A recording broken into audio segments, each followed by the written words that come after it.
Gentleman from Colonial Heights. Thank you, Mr. Speaker. Mr. Speaker, today I'd like to talk on the inauguration of the 45th President, Donald Trump, on Friday. And just want to give you some impressions that I had.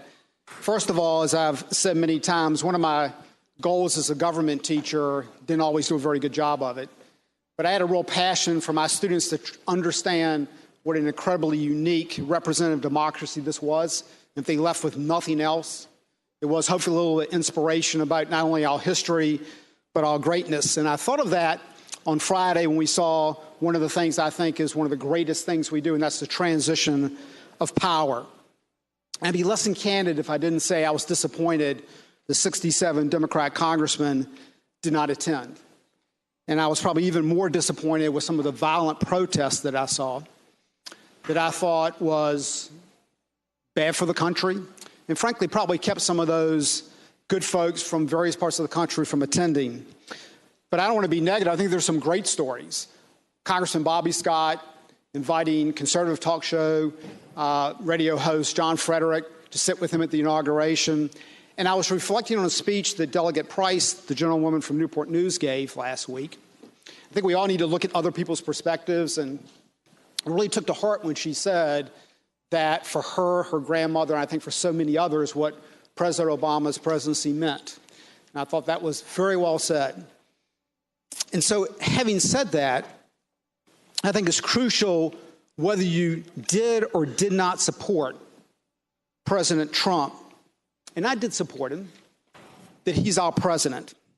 And we need to pray for his success, and his success is American Virginia's success. And I thought a lot of people criticized the speech for being a campaign speech, but I think a lot of us who supported President Trump understood that's what people liked so much about him. He was plain spoken, and he does what he says he's going to do. And I have sort of three observations of sort of things that I thought were very good about the speech, but I thought that particular point was really reflected in a gentleman named Barry Buck from Lynchburg, you might have read about in the Times-Dispatch. He owns an auto repair shop, 15 employees, and with a ham sandwich and an Amtrak ticket, he goes to the inauguration. And he says, it's not been easy time the last few years running a small business. And then he concludes, it's a small thing, but I wanted my presence to be known. And I think President Trump probably reflects so many of Mr. Buck's that are out there in the country. But the three themes I thought were particularly powerful were power resides with the people of the United States and we the people. And boy, that's not a revolutionary concept, but I think it's a simple one we've forgotten. And President Trump said the following: we are transferring power from Washington, D.C. and giving it back to you, the people.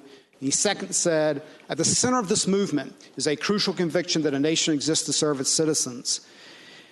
And I really take that to heart because I think, and I think we're all a little bit guilty of this, is most Americans today feel like people in politics know best, that there's some arrogance there, and that if the small guy will sort of get out of the way and let us perform and do probably what's best for them, that's a good thing. And it's not a good thing. And I think that's something particularly Mr. Trump was trying to emphasize. And on his first day in office, one of the things he did was start to pare back regulations. And I think that is something that addresses directly that point. Let's get out of people's way and let them perform. The second thing he said, this sort of dovetails with we the people, is all that only works if people strive to do great things. And he said we must think big and dream even bigger. In America, we understand that a nation is only living as long as it is striving. And here's something he said I know not everyone agreed with. America will start winning again, winning like never before. Let me tell you what I think he meant by that. Whether you can argue whether it's been a good last 8 years or bad economically, we're in sort of this new normal. And I don't think it's a really good new normal. Whether you're arguing 1% growth or 2% growth, for a lot of people, I think they think the politicians think that's good enough. And it's not good enough for a great nation.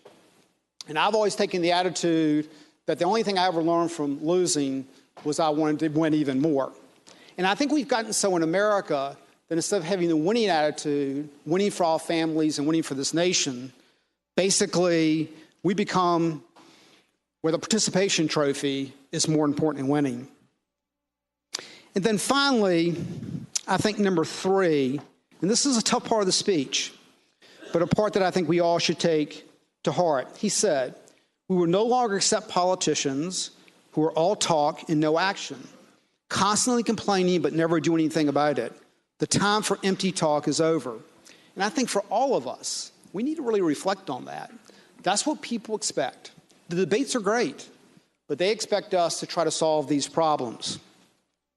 Over the last few days, you've seen a lot of policy speeches from this side of the aisle. And I'll laugh. Some of you say, we've heard some really detailed policy speeches that have gone on for 10 or 15 minutes. But having said that, I think that's a commitment from this side of the aisle that we're going to be an action caucus, and we're going to try to the best of our ability to take those problems and solve those. You're going to hear from Delegate Greason today, who I think is going to talk on education and try to lay out what our vision is. So I think our challenge for all of us is to do that. Let me close with this.